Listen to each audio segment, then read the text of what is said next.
Hello students, HK hub চ্যানেলে তোমাদের সবাইকে ওয়েলকাম জানাই।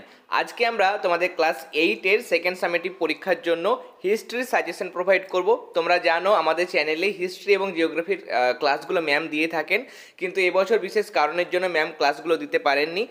ম্যাম সাজেশন রেডি করে দিয়েছেন। এই সাজেশনগুলো তোমরা ভালোমতোভাবে সেকেন্ড সামেটিভ পরীক্ষার আগে প্রিপারেশন নেবে এবং এখান থেকে তোমরা maximum number of question common পাবে। দেখো, আমাদের মার্কস টু 2 নম্বর যে সমস্ত প্রশ্নগুলো দেওয়া হয়েছে। প্রথম প্রশ্ন, সূর্যাস্ত আইন কাকে বলে? অবশিল্পায়ন বলতে কি বোঝায়? দিকু কাদের বলা হতো? নেক্সট হচ্ছে দেখো, চরমপন্থী বলতে কি বোঝো? একজন চরমপন্থী নেতার নাম লেখো। দাক্ষিণাত্য হামলা কি? অর্থনৈতিক জাতীয়তাবাদ কি? প্রত্যেকটা প্রশ্ন দারুণ ইম্পর্টেন্ট। 7 নম্বর প্রশ্ন দেখো এখানে ভীষণ ইম্পর্টেন্ট, কে কবে চিরস্থায়ী বন্দোবস্ত প্রবর্তন করেন? এরপরে নববঙ্গ কারা, তাদের উদ্দেশ্য কী ছিল? এটাও আমরা প্রশ্নবিচিত্রাতে অনেকবার প্রত্যেকটা বছরেই দেখতে পাই। নেক্সট, নববঙ্গ বা ইয়ং বেঙ্গল কাদের বলা হয়? এই আন্দোলন কেন ব্যর্থ হয়? 10 নম্বর প্রশ্ন, ঔপনিবেশিক সমাজে কাদের মধ্যবিত্ত ভদ্রলোক বলা হতো? 11 নম্বর কোশ্চেন, এখানে স্পেলিংটা একটু ভুল আছে, তোমরা কারেকশন করে নিও। শুধু হিউম হবে, এটা হবে ডাফরিন। কেমন? হিউম ডাফরিন ষড়যন্ত্র তত্ত্ব কি?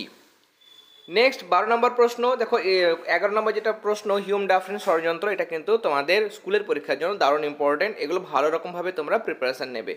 এরপরে ভারতের রেলপথ নির্মাণের মূল উদ্দেশ্য কী ছিল? 13 নম্বর প্রশ্ন, এখানে একটু কারেকশন করে নেবে। সভা, এটা ব্রাহ্ম সমাজ হবে। কেমন? ব্রাহ্ম সমাজ প্রতিষ্ঠার উদ্দেশ্য কী ছিল? নেক্সট, আলিগড় আন্দোলন বলতে কি বোঝায়? মহাবিদ্রোহের প্রত্যক্ষ কারণ কি ছিল? দামিন ই কোহ কি? ফরাজি কথাটির অর্থ কি? ওয়াহাবি কথাটির অর্থ কি? এরপরে আমরা মার্কস 3, যেগুলো বেশিরভাগ আমাদের টিকা মানে এরকমভাবে প্রশ্ন দেয়, টিকা লেখো। এখান থেকে সম্পদের বহির্গমন, সম্পদের নির্গমন, যে কোনো একটা প্রশ্ন বেশিরভাগ স্কুলেই আসে। এখান থেকে সম্পদের বহির্গমনও আসতে পারে বা নির্গমনও আসতে পারে। জ্যোতিরাও ফুলে, সভা সমিতির যুগ, নীল বিদ্রোহ ও হিন্দু প্যাট্রিয়ট, এগুলো দারুণ ইম্পর্টেন্ট। পণ্ডিত রামাবাই, ইলবার্ট বিল বিতর্ক, ফরাজি আন্দোলন, হিউম ডাফরিন ষড়যন্ত্র তত্ত্ব, এটা আমরা 2 নম্বরের মধ্যেও দেখেছি। এরপর মহারানীর ঘোষণাপত্র, স্যার সৈয়দ আহমেদের সংস্কার। নেক্সট কোয়েশ্চেন দেখো, সুরাট অধিবেশনের গুরুত্ব, নরমপন্থী ও চরমপন্থী দলের বিরোধিতার কারণ।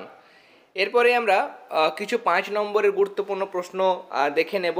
5 মার্কসের মধ্যে প্রথম সাজেশন দেখো, 1857 সালে সিপাহী বিদ্রোহের কারণগুলি আলোচনা করো। সিপাহী বিদ্রোহ থেকে একটা প্রশ্ন কিন্তু আসেই, তাই সিপাহী বিদ্রোহের যেটা কারণ দেওয়া হয়েছে, কারণটা ভালো রকমভাবে তোমরা প্র্যাকটিস করবে।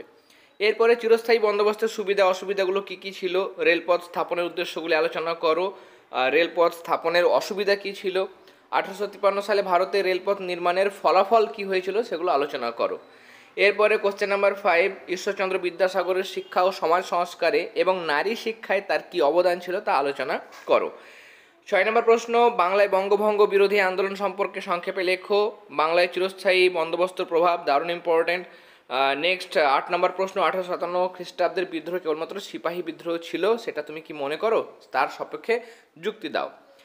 এরপরে 9 নম্বর প্রশ্ন দারুণ ইম্পর্টেন্ট, সেটা হচ্ছে সাঁওতাল বিদ্রোহের কারণ।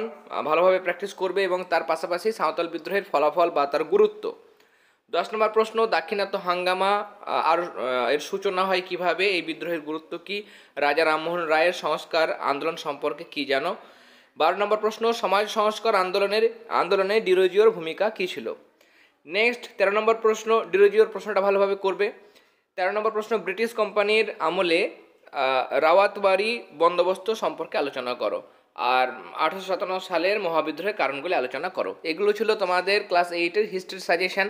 অলরেডি আমরা ক্লাস 8-এর সায়েন্সের সাজেশান বা পরিবেশ ও বিজ্ঞানের সাজেশান প্রোভাইড করেছি। সেখানেও চ্যাপ্টার ওয়াইজ সাজেশান আমি দিয়েছি। প্রত্যেকটা চ্যাপ্টার থেকে 2 মার্কসের 3 মার্কসের কী কী প্রশ্ন করে যাবে, এবছর যে সমস্ত প্রশ্নগুলো তোমাদের স্কুলের পরীক্ষায় আসতে পারে, সেগুলো আমরা চ্যাপ্টার ওয়াইজ সাজিয়েছি। পরিবেশ ও বিজ্ঞানের সাজেশানের ক্লাসটা অবশ্যই তোমরা দেখে নিও।